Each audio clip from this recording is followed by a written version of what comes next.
kwa sababu ya matukio yanayokuja.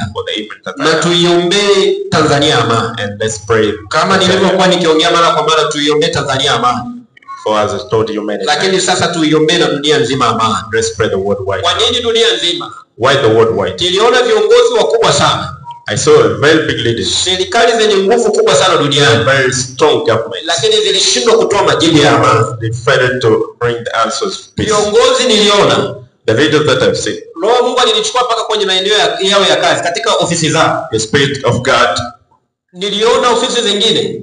I saw other offices. Viongozi wameziacha. Leaders have neglected them. Nimeona giza. I saw the darkness. Inamaanisha nini? What does it mean? Sintofahamu zinaendelea. Misunderstanding continues. Baina ya hawa viongozi.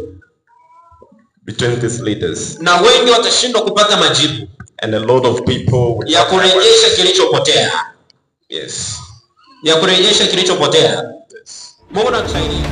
Rais wa Marekani Donald Trump anatarajiwa kutoa mpango wa kujadili maono yake mbele ya viongozi wa Kiarabu na Kiislamu kuhusu kumaliza vita vya Israel dhidi ya Gaza na mustakabali wa eneo la Palestina lililoharibiwa kwa kiasi kikubwa. Trump anafanya mkutano na viongozi kutoka Saudi Arabia, Qatar, Umoja wa Falme za Kiarabu, Misri, Jordan, Uturuki, Indonesia na Pakistan pembezoni mwa mkutano mkuu wa Umoja wa Mataifa jijini New York. Rais wa Marekani anajadili namna jeshi la Israel linaweza kujiondoa Gaza siku za usoni, jinsi anavyotaka viongozi wa kanda hiyo kupeleka majeshi kudumisha utulivu, na namna mchakato wa mpito na ujenzi mpya unaweza kuanza na kufadhiliwa, kwa mujibu wa vyanzo vya Kiarabu na Kiyahudi vilivyozungumza na kituo cha televisheni cha Israel Channel 12 na tovuti ya Marekani Al-Shios. Rais wa Indonesia Prabowo Subianto, ambaye amehudhuria mkutano huo, aliwaambia washiriki wa mkutano kuhusu suluhu ya mataifa mawili ulioandaliwa na Ufaransa na Saudi Arabia katika Umoja wa Mataifa siku ya Jumatatu kwamba nchi yake iko tayari kutoa vikosi vya kulinda amani Gaza.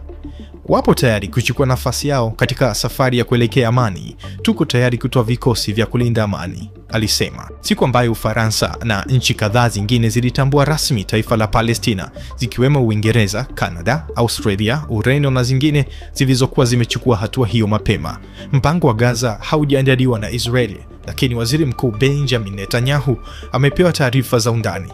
Inaelezwa kwamba mpango huo unahusisha ushiriki wa baadaye wa mamlaka ya Palestina, jambo ambalo Israel imesema mara kwa mara haitalikubali.